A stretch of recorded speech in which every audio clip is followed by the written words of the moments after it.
नीतीश कुमार की oath taking ceremony फिर से एक बार यहां पर हो चुकी है, लेकिन सवाल इस टाइम पर यह उठ रहा है कि क्या सरकार नीतीश कुमार चलाएंगे या फिर सरकार जो है श्री श्री श्री मोदी जी यहां पर चलाने वाले। क्योंकि एक वीडियो, वैसे तो बहुत सारी वीडियो सामने आई है, लेकिन इनमें से एक वीडियो ऐसा सामने आया जिसको देखकर ऐसा लग रहा है कि नहीं नीतीश बाबू सरकार तो छोड़ो, इको रिक्शा भी शायद यहां पर नहीं चलाने वाले। अब एक एक करके आपको ये वीडियो जरा दिखाना चाहता हूं। नीतीश बाबू की ओथ टेकिंग सेरेमनी, यहां पर हेलीकॉप्टर फिर से चलाए जा रहे हैं। दोस्तों आपकी स्क्रीन के ऊपर दिखाए तो ऐसा गया सबसे पहले, जैसे मोदी जी और नीतीश कुमार एक साथ हैं और भैया यहां पर एनडीए की सरकार एक साथ चलने वाली है।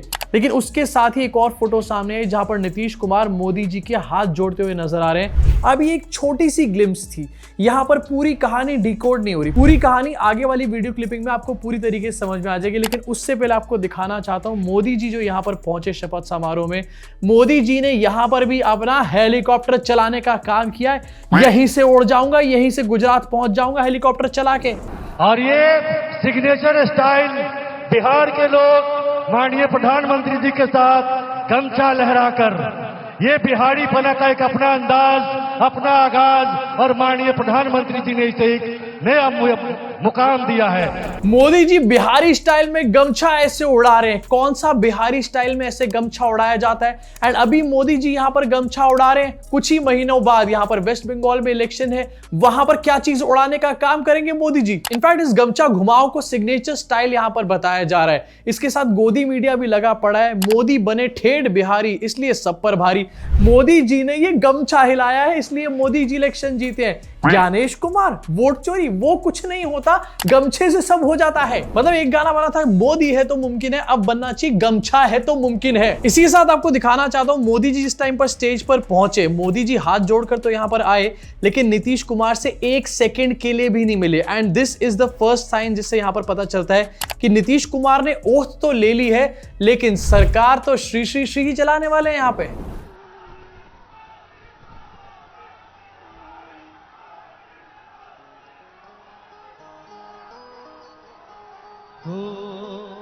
अब नीतीश कुमार कोई छोटे नेता नहीं है, बिहार चलाने वाले हैं, बिहार के सीएम की ओथ यहां पर लेने वाले हैं। उनको अगर 2 सेकंड रुककर मोदी जी नमस्ते नहीं कर सकते, दिस क्लियरली शोज कि नीतीश कुमार की एक्चुअल वैल्यू यहां पर क्या है। लेकिन ये एक्चुअल वीडियो नहीं है, एक्चुअल वीडियो अब मैं आपको दिखाने वाला हूं। ये स्टेज के ऊपर के सीन्स हैं जहां पर मोदी जी नमस्ते करते हुए निकल गए, रुके नहीं नीतीश कुमार के पास। एंड इसके अलावा नीतीश कुमार ने ऐसे मोदी जी को नमस्ते कर लिया, मोदी जी ने ऊपर से उनके हाथ पकड़ लिए। लेकिन स्टेज के पीछे की भी एक वीडियो सामने आई है जहां पर नीतीश कुमार मोदी जी के पैर छू रहे हैं। भाई आखिरकार ये कैसा बिहार का चीफ मिनिस्टर है जो कि मोदी जी के पैर छूता हुआ नजर आ रहा है? सरकार बनने से पहले पैरों में यहां पर गिरे चले जा रहे नीतीश बाबू, सरकार बनने के बाद सरकार चलाएंगे कैसे?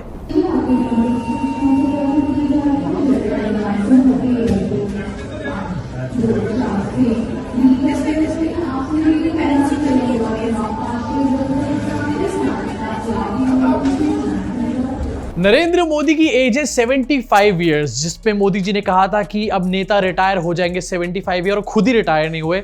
लेकिन दूसरी तरफ नीतीश कुमार की एज है 74 ईयर्स। अगर देखा जाए एज वाइज तो सिर्फ एक ही साल छोटे हैं यहाँ पर नीतीश कुमार। लेकिन क्या कभी आपने देखा है कि कोई भी सूबे का मुख्यमंत्री मोदी जी के पैर इस तरीके से छू रहा है? योगी आदित्यनाथ तक भी मोदी जी के पैर नहीं छूते, जो कि एज में मोदी जी से काफी कम है। लेकिन नीतीश कुमार मोदी जी के पैरों में गिरे हुए यहाँ पर नजर आ रहे हैं। अब देखो, इस पैरों में गिरने से एक बात पूरी तरीके से साफ है कि सरकार यहाँ पर नीतीश कुमार नहीं चलाने वाले। उनको सीएम तो बना दिया गया, लेकिन ये सिर्फ डमी सीएम है यहाँ पर। एंड ये बात भी पूरी तरीके से क्लियर हो जानी चाहिए कि अब जब भी बिहार में कुछ भी गड़बड़ होगी उसके लिए जिम्मेदार आखिरकार कौन होने वाला है? जो सरकार चलाएगा वही जिम्मेदार होगा ना, ये डमी सीएम तो जिम्मेदार होंगे नहीं। अब पास में हमने देखा है कि बिहार में किस तरीके से पुल गिरते हैं। इनफैक्ट एक बार तो ये भी न्यूज आई थी कि 2 महीने में 15 ब्रिजेस गिर गए थे बिहार के अंदर।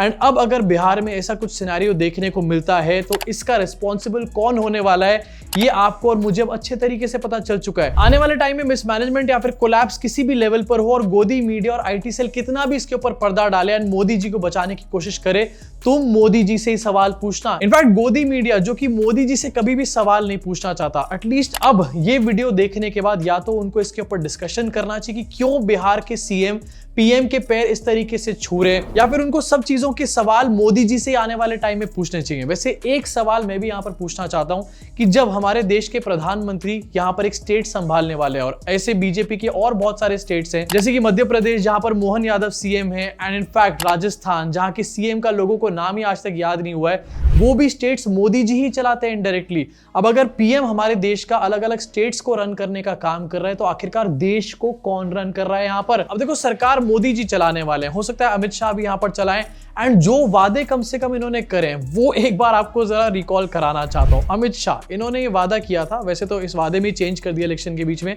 8 नवंबर को इन्होंने कहा था कि अगले 5 साल में बिहार में 25 चीनी मिलें लगाने वाले हैं ये लोग, एंड 4 नवंबर को इन्होंने कहा था कि 5 नई चीनी मिलें लगाने वाले हैं। अब चलो बीच का नंबर लेके चल लेते हैं, 10 चीनी मिलें ये लोग लगाने वाले हैं, एंड ये इन्होंने वादा किया था। अब सरकार यही चलाने वाले हैं यहाँ पे, तो चीनी मिलें तो लग ही जानी चाहिए अगले 5 साल के अंदर। ये बात अभी नहीं, लेकिन 5 साल बाद जब दोबारा इलेक्शन होगा बिहार में, अगर हुआ तो याद रखना इसको कि चीनी मिलें लगाने वाली बात ये दोबारा ना बोले, क्योंकि ये पहले बोल चुके हैं, और अगर इन्होंने दोबारा बोली इसका मतलब क्लियर है कि ये झूठे वादे करते हैं। वैसे यार मैं भी क्या ही बोल रहा हूं, सबको पता है ये बात। इनफैक्ट अमित शाह ने ये भी कहा था कि बाढ़ मुक्त बना देंगे बिहार को।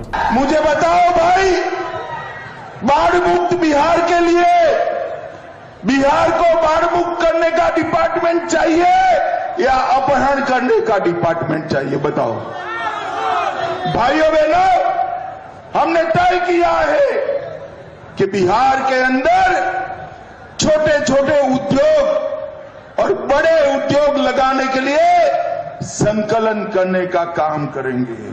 अगर ये जीते तो फिरौती करने वाला और हत्या का मैनेजमेंट करने वाला डिपार्टमेंट चलाएंगे। अपना बिहार फिर से एक बार खून से रक्त रंजित हो जाएगा। भाइयों बहनों, हम यहां पर जंगल राज को पहले जो भुगत चुके हैं इसको आने नहीं देंगे। बिहार को बाढ़ मुक्त बनाने के लिए एक बकायदा डिपार्टमेंट यहां पर बनाया जाएगा। बिहार में इंडस्ट्रीज को लाने के लिए बकायदा यहां पर डिपार्टमेंट बनाया जाएगा, एंड बिहार को पूरी तरीके से विकसित बिहार ये लोग बनाने वाले हैं। वैसे पिछले 5 साल कौन सी चीज का वेट कर रहे थे सर विकसित बिहार बनाने के लिए? ये विकसित बिहार बना रहे हैं, विकसित जुमला बना रहे हैं। अब देखो, ये वीडियोस में इसलिए आपको दोबारा दिखा रहा हूं क्योंकि सरकार यही लोग चलाने वाले हैं, नीतीश कुमार नहीं चलाने वाले। और अगली बार अगर आकर ये लोग सेम चीज इलेक्शन में बोले तो प्लीज इनसे एक बार सवाल जरूर पूछ लेना, क्योंकि अगर तभी भी सवाल नहीं पूछा तो ये तो रिपीट मोड में यही करते रहेंगे। तुम्हारी जनरेशन आके चली जाएंगी, ये इसी चीज पे अटके रहेंगे। इनफैक्ट बिहार को बाढ़ मुक्त बनाने के साथ साथ बिहार को घुसपैठ मुक्त भी बनाने की यहां पर बात करी गई है। अगले 5 साल में घुसपैठ 0 हो जाएगी। पिछले 5 साल में ये भी क्यों नहीं हुई मुझे अभी तक समझ में नहीं आया, लेकिन अगले 5 साल में ये बात हो जाएगी। अगली बार ये बात रिपीट नहीं होनी चाहिए। जैसे गृह मंत्री, देखिए, हमने बहुत सारी जगहों पे इस पर काम किया है और मैं निश्चित रूप से सीमांचल की और बिहार की जनता को कहना चाहता हूं, अगले 5 साल में हम बिहार को घुसपैठिया मुक्त बनाएंगे। न केवल घुसपैठिए को निकाल बाहर करेंगे, इनके अवैध धंधे भी बंद कराएंगे और अवैध अतिक्रमण को भी हटाने का काम भारतीय जनता पार्टी और एनडीए की सरकार करेगी। देखो, घुसपैठियों की प्रॉब्लम मुझे नहीं पता, इनसे एसआईआर में भी ढूंढे नहीं गए थे कि कितने घुसपैठिए यहां पर थे, लेकिन बिहार में बाढ़ की प्रॉब्लम बहुत ज्यादा बड़ी है। एंड अगर बिहार में बाढ़ की प्रॉब्लम खत्म हो जाती है अगले 5 साल में तो ये ब्रेक थ्रू हो जाएगा। लेकिन ये चीजें आखिरकार पिछले 5 साल में क्यों नहीं हुई? और चलो नहीं हुई पिछले 5 साल में, अभी 5 साल इन्होंने सरकार चलानी है, तो अगली बार इस चीज को सर रिपीट मत करना। अभी तक तो लोग बिहार से दिल्ली शिफ्ट होते थे रोजगार के लिए, कामों के लिए, जॉब्स के लिए। मुझे ऐसा लग रहा है कि अगले 5 साल में भाई ये रिवर्स होने वाला है। दिल्ली बंबई पूरी तरीके से खाली हो जाएगा, सारे लोग यहां से छोड़ के बिहार चले जाएंगे। ऐसी बातें कर रहे हैं अमित शाह, एंड ये सच होनी चाहिए, क्योंकि जैसा इन्होंने इलेक्शन के अंदर बताया कि लोग मोदी जी के ऊपर ट्रस्ट करते हैं क्योंकि मोदी जी सच बोलते हैं, बीजेपी सच बोलती है, तो ये बातें भी तो सच ही होनी चाहिए ना। आने वाले 5 साल बिहार और तेज गति से आगे बढ़ेगा। बिहार में नए उद्योग लगेंगे, बिहार के नौजवानों को बिहार में ही रोजगार मिले, इसके लिए लगातार काम किया जाएगा। बिहार में निवेश आएगा, ये निवेश और ज्यादा नौकरियां लाएगा। बिहार में पर्यटन का विस्तार होगा, दुनिया को बिहार का नया सामर्थ्य दिखेगा। बिहार में हमारे तीर्थों का, आस्था के स्थानों का, हमारी ऐतिहासिक धरोहरों का कायाकल्प होगा। साथियों, मैं आज देश और दुनिया भर के निवेशकों से भी कहूंगा कि बिहार आपके स्वागत के लिए तैयार है। मैं देश और दुनिया में बसी बिहार की संतानों से भी कहूंगा कि बिहार में निवेश करने का सबसे उपयुक्त समय है।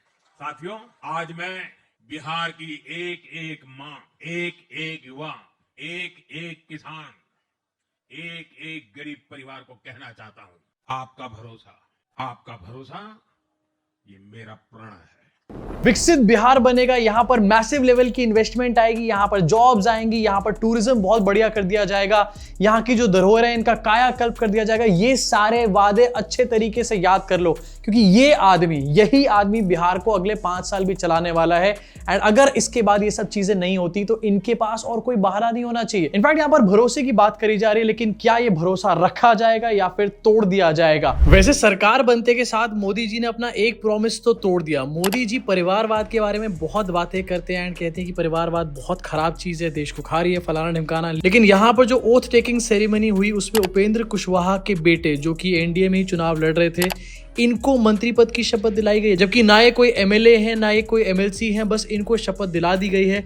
इनफैक्ट भाई साहब को लास्ट मोमेंट शायद यहाँ बताया गया, कुर्ता सिलवाने का भी टाइम इनको यहाँ पर नहीं मिला। और जब कुशवाहा के बेटे से पूछा गया कि उनको मंत्री क्यों बनाया गया, नेपोटिज्म के ऊपर क्वेश्चन हुआ, तो उन्होंने कहा कि पिताजी से जाकर पूछिए। जो मंत्री अभी से पिताजी से जाकर पूछे के मोड में आ चुके हैं, वो सरकार क्या चलाने वाले हैं। लेकिन नहीं, सबसे खराब तो तेजस्वी यादव है, याद रखना इसको। इनफैक्ट कुछ और प्रोमिनेंट प्रोमिसेस आपको याद दिला देना चाहता हूं, क्योंकि इनसे सवाल पूछने में काम भी आएंगे। 1 करोड़ प्लस सरकारी नौकरी व रोजगार की यहाँ पर वादा किया गया इनके मैनिफेस्टो में। इसके अलावा पटना, दरभंगा, पूर्णिया एवं भागलपुर में अंतरराष्ट्रीय एयरपोर्ट बनाया जाएगा। 4 नए शहरों में मेट्रो बनाई जाएगी, 7 नए एक्सप्रेसवे बनाए जाएंगे। विश्व स्तरीय मेडिसिटी हर जिले में मेडिकल कॉलेज निर्माण किया जाएगा। 1 करोड़ महिलाओं को लखपति दीदी बनाया जाएगा। मिशन करोड़पति चलाया जाएगा एंड इसके माध्यम से महिला उद्यमियों को करोड़पति बनाया जाएगा। मतलब जिस बिहार में अभी तक जॉब्स नहीं मिलके दे रही, वहां पर ये लोगों को करोड़पति बनाने की बातें कर रहे हैं एंड इतने बड़े बड़े सपने दिखाए गए हैं। ये सब चीजें मैं आपको इसलिए याद दिला रहा हूं क्योंकि फिर से बता रहा हूं कि यही लोग सरकार चलाने वाले हैं, कोई और सरकार नहीं चलाने वाला। पैर छुए ना किस तरीके से नीतीश कुमार ने यहाँ पे। वैसे इसके साथ सोशल मीडिया पे इस टाइम पर ये भी डिबेट चल रही है एंड मुझे भी देखकर काफी लग रहा है कि क्या नीतीश कुमार सरकार चलाने की स्टेट में ही नहीं है इस टाइम पर, क्योंकि नीतीश कुमार कल अपने शपथ समारोह में काफी ज्यादा बीमार नजर आ रहे थे। इनफैक्ट जो उन्होंने ओथ ली वो ओथ भी ठीक से नहीं ले पा रहे थे, पढ़ के भी ठीक से नहीं बोल पा रहे थे नीतीश कुमार। अब्बा डब्बा जब्बा हो रहा था यहाँ पे इनका। नीतीश कुमार सत्य निष्ठा से प्रतिज्ञान करता हूं कि मैं विधि द्वारा स्थापित भारत के संविधान के प्रति सच्ची श्रद्धा और निष्ठा रखूंगा। मैं भारत की प्रभुता और अखंडता अक्षुण्ण रखूंगा। मैं बिहार राज्य के मुख्यमंत्री के रूप में मैं अपने कर्तव्यों का श्रद्धापूर्वक और शुद्ध अंतःकरण से निर्वहन करूंगा। निर्वाहन सर आप करेंगे या फिर मोदी जी, ये तो हमने देख ही लिया आपके पैर छूने वाली वीडियो में यहाँ पर। लेकिन इसके अलावा भी इस वीडियो को देखकर ऐसा लग रहा है जैसे नीतीश कुमार बीमार हैं एंड अगर इतने बड़े सूबे का एक सीएम बीमार हो तो वो सरकार वहां पर कैसे ही चला लेगा। वैसे जितनी बार इनकी जबान यहाँ पर लड़खड़ाई है या फिर जितने ये बीमार हैं, उससे ज्यादा बीमार इस टाइम पर हमारे देश की डेमोक्रेसी हो चुकी है। उसी के बारे में कोई यहाँ पर चिंतित नहीं है तो इनके बारे में तो क्या ही चिंतित होंगे। बीजेपी का हर अलग स्टेट में अपना संगठन है, वहां के मुद्दों के ऊपर ये लोग चुनाव लड़ते हैं, वहां के मुद्दों के बारे में चुनाव में बात करते हैं। लेकिन चुनाव जीतने के बाद एकदम से मोदी जी यहां पर टेक ओवर कर लेते हैं। वहां का संगठन कहां चला जाता है, वहां के नेता कहां चले जाते हैं, वहां के लोगों से जो लोग जुड़े हैं वो आखिरकार कहां गायब हो जाते हैं, पूरे सीन में से गायब हो जाते हैं। और अगर इसी तरीके से मोदी जी को हर स्टेट की यहां पर सरकार चलानी है तो मोदी जी ये दिखावा क्यों करते हैं?